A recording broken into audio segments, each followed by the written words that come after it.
नमस्कार फ्रेंड्स। बहुत ज्यादा सर्कुलर, बहुत ज्यादा बातें, और वापस हम वहीं पहुंच गए जहां पे थे। कहने का मतलब है, मैं बात कर रहा हूं सेक्शन 206 C1G की कि एक्चुअली हुआ क्या।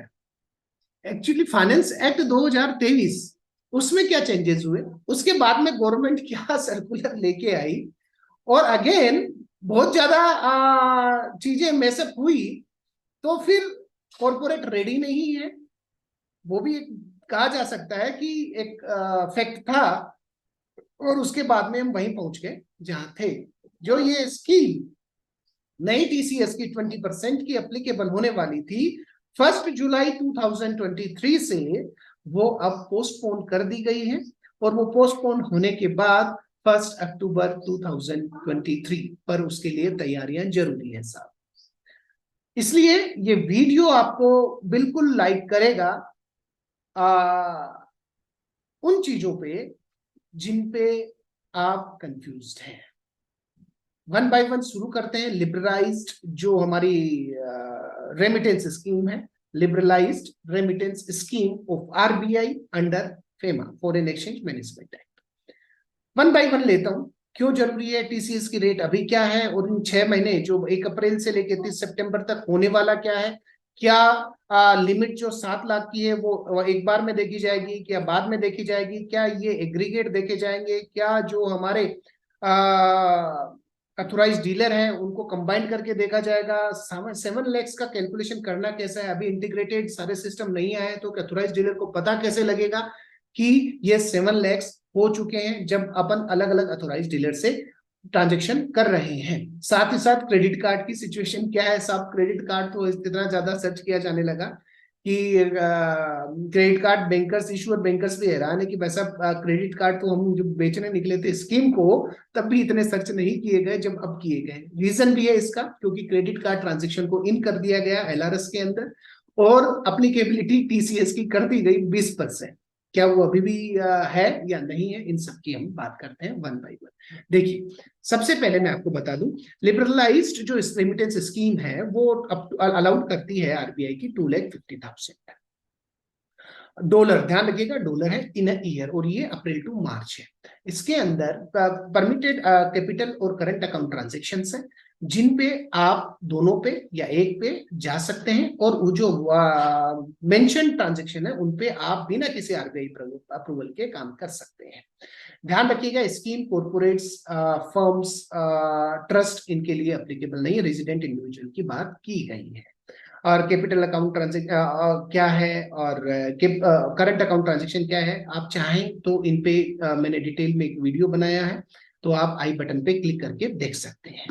अब मैंडेटरी बात आते हैं, थोड़ा सा हल्का सा ब्रश अप करूंगा कैपिटल और करंट अकाउंट ट्रांजेक्शन पे। ये ध्यान रहे कि लिबरलाइज्ड स्कीम के अंदर पेन देना मैंडेटरी है। रेमिटेंस जब आप करेंगे फॉरेन को तो सभी पे, माइनर भी इसके लिए अप्लीकेबल है, उसके लिए उसके बिहाफ पे जो गार्जियन होंगे वो अप्लीकेबल है। अब देखिएगा 2061G क्या बोलता है। देखो, दो चीजों पे ये कवर करता है। Number 1 foreign remittance, second overseas to transaction जिसे हम फॉरेन ट्रेवल भी कहते हैं, दोनों को कवर करूंगा। 206C1G का ये जो बात बोलता है वो बोलता है कि फॉरेन रेमिटेंस के अंदर जो अथोराइज डीलर है जो फॉरेन रेमिट करेंगे वो आलआरएस के अंदर जो आरबीआई की है तब वो टीसीएस कलेक्ट करेंगे, चाहे वो ओवरसीज ट्रेवल है, होटल है, लॉजिंग, बोर्डिंग जो भी है उनसे रिलेटेड जो ओवरसीज टूर है उनके लिए भी ये सब कवर किया गया है। इन सब पे टीसीएस एप्लीकेबल होगा साहब, ठीक है। तो अथोराइज डीलर रेमिट करेगा फॉरेन रेमिटेंस के लिए, और साथ ही साथ ओवरसीज टूर पैकेज की बात की जाए तो उनपे भी, चाहे ट्रेवल, होटल, लॉजिंग, बोर्डिंग हो, उनपे भी ये टीसीएस एप्लीकेबल है जो हम फॉरेन ट्रेवल की बात करते हैं। अथोराइज डीलर ये टीसीएस कब कलेक्ट करेगा कलेक्ट जब जब या तो उसको पेमेंट मिल गया हो या उसने पार्टी के अकाउंट, जैसे कि मैं अगर रेमिट कराने के लिए जा रहा हूं, मेरे को पैसे देने पड़ेंगे, तो उसने मेरे अकाउंट को डेबिट कर दिया क्योंकि उसको लेना है। आइदर डेबिट कर दिया जाए बिल भेजने के लिए, या पेमेंट उसके पास आ गया हो, जो भी विच एवर इज अर्लियर है उस पर ये लायबिलिटी अराइज होगी और नेक्स्ट मंथ पे उसको डिस्चार्ज करना पड़ेगा टीसीएस। रेट क्या होगी, 5% होगी या 20% होगी या नहीं होगी, उस पर मैं कुछ ही देर में बात करने वाला हूँ। आप समझिएगा अथोराइज डीलर का मतलब क्या हुआ। इसका मतलब वही है जो आरबीआई के अंदर दिया गया है, जो कि नॉर्मल फॉरेन एक्सचेंज और फॉरेन सिक्योरिटी में ट्रांजेक्शन करते हैं। समझने वाली बात है। ओवरसीज टूर प्रोग्राम पैकेज की जब बात की जाए तो क्योंकि उसी पे एप्लीकेबल है, बताऊंगा कम से कम 2 ट्रांजेक्शन इससे हिट होनी चाहिए। जो सर्कुलर आया लेटेस्ट उसकी भी बात करूंगा। अभी केवल इतना समझते हैं कि मींस इसका मतलब है कि कोई भी tour package with offers visit to country और कंट्रीज या आउटसाइड इंडिया इंक्लूड, चाहे उसमें ट्रेवल भी आ जाएगा, होटल स्टे भी आ जाएगा, बोर्डिंग लूजिंग आ जाएगा, कोई भी ऐसे एक्सपेंडिचर सिमिलर नेचर के जिनसे इनका रिलेशन बनता हो, जैसे आप गए बाहर, आपने हायर के लिए वहां पे टैक्सी ले लिया, वट एवर, तो ये भी इसमें कवर हो गया है। राइट। अब आपको एक साइड में स्क्रीन दिखाई दे रही है, ये सबसे इंपॉर्टेंट है और आपको समझ में आ जाएगा इसके बाद में मैं सर्कुलर की बात करूं कि एक्चुअली इसके अंदर हुआ क्या है, ट्रांजैक्शन 30 सितंबर तक मेरे को करना क्या है, और जो 1 अक्टूबर से ट्रांजैक्शन एप्लीकेबल होने वाले हैं उस पे मेरा स्टे क्या रहेगा। बिल्कुल उस पे मेरा स्टे क्या रहेगा, उस पे मेरा डिसीजन क्या रहेगा, वो मैं आपको कवर करने वाला। देखिएगा सबसे पहले आप देख सकते हैं साइड में कि जो एजुकेशन फाइनेंस, पहला देखो कॉलम पहला है वो तो नेचर ऑफ पेमेंट है। दूसरा जो है वो जो फाइनेंस एक्ट जब आया, देखो हमारे बात कर सकते हैं जो बोलते हैं ना एक नॉर्मली कि एक बीच में एक इंसर्ट कर दो कुछ भी प्रोविजन और बवाल मच जाता है, बिल्कुल वही हुआ फाइनेंस एक्ट पे। अभी तक वो बवाल ठहरा नहीं है। तो फाइनेंस एक्ट में एक हल्का सा पिन किया गया और साथ में साथ एक सेक्शन में हमें हमेशा लिख दिया जाता है कि गवर्नमेंट को पावर है कि वो बाद में क्लेरिफिकेशन देती रहेगी, और वो अभी तक आ रहे हैं। ये आजकल हर सेक्शन में आता है, क्योंकि पहले तो सेक्शन आता है फिर बाद में गवर्नमेंट खुद समझती है हम लेके क्या है, और उसके बाद में स्टेक होल्डर समझते हैं कि वाकई में है क्या। यहाँ भी नहीं रुकता, फिर स्टेक होल्डर फिर वापस उनको फीडबैक देते हैं, फिर गवर्नमेंट समझती है अच्छा ये बिल्कुल ठीक है, फिर वापस एक और सर्कुलर आता है, तो चलता रहता है। सर्कुलर आते रहेंगे, हम मजे से पढ़ते रहेंगे, समझते रहेंगे। दिक्कत बस ये है कि जो लास्ट में हमारे स्टेक होल्डर उनको बड़ी परेशानी होती है। अब तो पहला पॉइंट है। और दूसरे कॉलम के अंदर मैंने आपको दिखाई दे रहा है कि फाइनेंस एक्ट से पहले एज इट इज, यानी कि जो 30 सितंबर तक स्थिति रहेगी वो ऐसी रहेगी, और जो नई रेट होगी 1 अक्टूबर से वो इस तरीके से रहेगी। देखो लिबरलाइज रेमिटेंस स्कीम एजुकेशन, जो अगर ये फाइनेंस करवाया है किसी भी फाइनेंशियल इंस्टीट्यूशन से, तो 30 सितंबर तक आप देखिएगा 7 लाख तक कुछ भी टीसीएस नहीं लगेगा। अगर अबोव 7 लाख गया तो 0.50% लगेगा। अब 1 अक्टूबर से सिचुएशन क्या हो जाएगी, यही 7 लाख तक कुछ नहीं लगना और 0.5% अबोव 7 लाख, कोई चेंजेस नहीं है। 2 कैटेगरी में। दूसरा आप देखिए LRS for medical treatment education other than financed by loan, ऊपर फाइनेंस बाय लोन आ गया था, बराबर एजुकेशन वाला, या तो मेडिकल ट्रीटमेंट हो या एजुकेशन, तो उस पे 7 लाख तक कुछ नहीं है, 5% अबव 7 लाख 30 सितंबर तक, और 1 अक्टूबर से क्या होगा 7 लाख तक कुछ नहीं है, 5% बराबर। अब यहाँ जो बेसिक चेंज आया है इन दो नीचे वाले पर्टिकुलर नेचर्स में आया है, कोई भी अदर पर्पज, जैसे कि आपको सपोज करो गिफ्ट भेजना है या अदर कुछ करना है, तो उसके लिए आप प्रॉपर्टी परचेज करनी है, तो उसके लिए आपने भेजा, तो अप टू 7 लाख तक 30 सितंबर तक कुछ भी टैक्स नहीं लगेगा। अब उसके बाद 5% लगेगा जो 30 सितंबर तक का लो होता है। अब सिचुएशन बहुत ज्यादा चेंज हो गई और इंपैक्ट बहुत बड़ा है। 1 अक्टूबर ऑनवर्ड्स 7 लाख तक कुछ टीसीएस चार्ज नहीं किया जाएगा, उसके बाद 20% टीसीएस चार्ज किया जाएगा 7 लाख के ऊपर जैसे ही होगा। बहुत इंपॉर्टेंट है। अब बात आती है ओवरसीज टूर पैकेज, उनका इनमें क्या क्या इंक्लूड किया जाएगा, आता हूं उसमें। देखो पहले क्या था, विदाउट थ्रेशोल्ड 5% था, कोई थ्रेशोल्ड नहीं थी 7 लाख की, मैं आपको बता दूं। अभी इन्होंने बीच में 13 मई को फिर एक परेशानी क्रिएट की, उसमें भी थ्रेशोल्ड नहीं थी, पर अब वापस सर्कुलर आया है एक दिन पहले, वो उसके अंदर ये बताया गया है कि अब देखो मैं फिर कहता हूँ 30 सितंबर तक 5% है विदाउट थ्रेशोल्ड, आपका 30 सितंबर तक 5% देना पड़ेगा अगर आप बाहर का पैकेज प्रोग्राम पैकेज लेते हैं ओवरसीज का। अब 1 अक्टूबर से सिचुएशन होगी 7 लाख तक 5% वैसे का वैसा रखा, बट उसके ऊपर हुआ तो वो 20% लगेगा साहब। अच्छा सर क्रेडिट कार्ड की सिचुएशन भी क्लियर कर दीजिए, मैं आपको बता दूं पहले फाइनेंस एक्ट से पहले जो सिचुएशन थी वापस रिस्टोर कर दी गई है। हुआ क्या, उसमें बताता हूँ। पहले क्या था 30 सितंबर तक सॉरी, फाइनेंस एक्ट से पहले क्या था, 2023 से जो कोई प्रोविजन आया उससे पहले क्या था कि इंटरनेशनल क्रेडिट कार्ड और डेबिट कार्ड इन एलआरएस में नहीं थे, तो यानी रेमिटेंस आप बिना लिमिट के, बिना टीसीएस के कर सकते थे। पर मैं जहां तक याद है मेरे को, 19 मई 2023 को एक सर्कुलर लेके आए, क्लेरिफिकेशन लेके आए, जिसमें इंटरनेशनल क्रेडिट कार्ड को इसके अंदर डाल, 16 मई या 19 मई दोनों में से एक है, आप चेक करिएगा। उसके अंदर इंटरनेशनल क्रेडिट कार्ड को इसके अंदर लेके आया गया और 7 लाख की लिमिट के साथ में उससे जो ट्रांजेक्शन होते हैं उनको भी एलआरएस में लिया गया और टीसीएस चार्ज किया गया। अब बहुत ज्यादा परेशानियां, क्योंकि क्रेडिट कार्ड कंपनियां इसके लिए तैयार नहीं, 1 जुलाई से ये अप्लीकेबल होना था। और बाद में आपको मैं बता दूं, 30 जून को अगेन इसको पोस्टपोन कर दिया गया, 28 या 30 जून को। 30 जून को तो सर्कुलर आया है हमारे पास, और ये पोस्टपोन हो गया 28 तारीख। और पोस्टपोन में इन्होंने रीजन यही था क्योंकि तैयार नहीं है, इंडस्ट्री तैयार नहीं है, और पोस्टपोन होने के बाद ये 1 अक्टूबर 2023 तक चला गया। तो ये सारे ड्रामा हुए, और अब सिचुएशन क्या है सर वो बता दूं, मैं आपको बता दूं, क्योंकि फाइनेंस एक्ट में उस पर एलआरएस में लाया गया, उससे पहले नहीं था, अब वापस उसी सिचुएशन पे आ गया। International credit card, debit card पे ये ट्रांजेक्शन अब अप्लीकेबल नहीं होंगे। इंटरनेशनल क्रेडिट कार्ड पे ये टीसीएस अब अप्लीकेबल नहीं होगा फॉर द टाइम बिंग। 1 अक्टूबर से ये ऐसा ही, अभी मतलब ये ऐसा ही उन्होंने बताया है। बट स्टिल अगर कोई नया सर्कुलर आ गया उसका कह नहीं सकते, तो आप डिस्क्रिप्शन पे और यूट्यूब चैनल पे अपडेट रहिएगा बाय सब्सक्राइबिंग। पॉपअप होगा फिर एक नई अपडेट के साथ में। तो अब बात करते हैं कि ये सब